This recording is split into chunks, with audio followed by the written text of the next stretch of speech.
Hi, I'm Theodoros Koukoulidis from Greece. I'm a resident of Thessaloniki, the second biggest city of Greece in the north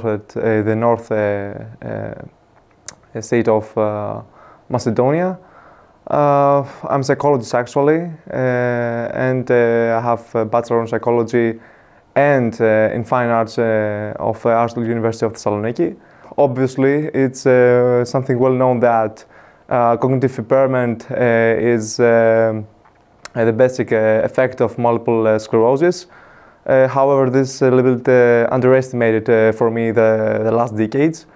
Cognitive dysfunctions can occur at all stages of the disease, even at the early ones. And I'm talking about clinical isolated syndromes, which is a well-known phenomenon in multiple sclerosis. Now, cognitive functions that are mainly affected are working memory, conceptual reasoning, verbal fluency, speed of information processing, attention and other executive functions, of course. In addition, the degree of multiple sclerosis-related cognitive dysfunction can be also detected by clinical factors like fatigue, like affective disturbances, and the progression of the disease, of course. Taking into account this fact, I would like to present you the preliminary data of my prospective study on cognitive impairment of a Greek cohort of multiple sclerosis patients of Thessaloniki, which is my hometown, as I mentioned before. So the whole prospect lasted for an over period of 30 months with 6-month intervals, through which we clinically and neuropsychologically estimated 40 patients according to the revised McDonald's diagnostic criteria for multiple sclerosis, with an extra 20 health controls for age and gender. Now, our clinical data was age, gender, education, profession, family status, type and duration of the disease, as these are the facts that are most influenced as part of the CNS, as indicated by the MRIs and the EDSS scores of the patients. So our inclusion criteria was a stable clinical course for at least 1 year for each and every patient, while our exclusion criteria constituted a severe emotional and affective and cognitive dysfunction, in addition with treatment with high doses of corticosteroids and antidepressants from the patients. We used interviews as well with both the families of the patients and the patients themselves for the neuropsychological evaluation, of course. We used mainly the mini mental state examination, which has been recently validated for the Greek population, as well as all the other tests I'm going to mention to you are validated for the Greek population as well. These are the BDI test, the Hamilton test, the short cognitive performance test, and the GH25 scale for the detection and exclusion of patients with severe emotional disturbances. Now the results was a little bit complicated, and I should briefly mention that cognitive impairment mainly appeared to memory and attention, which sounds like a pretty much obvious and a predictable result to me. I should also mention that the mini mental state examination was found to be non-specific for the detection of the disorder, while much too important was found to be the combination between the interviews and the short cognitive performance test, since over the 90% of the sample scored extremely high scores. and that's a difficult task. In conclusion, I could say that we found a mild to moderate cognitive impairment in the majority of our sample, combined with a mild impact of the lifestyle of their lifestyle on a daily basis. We also detected a moderate relationship between cognitive dysfunction and the duration of the disease, as well as the physical disability of the patients.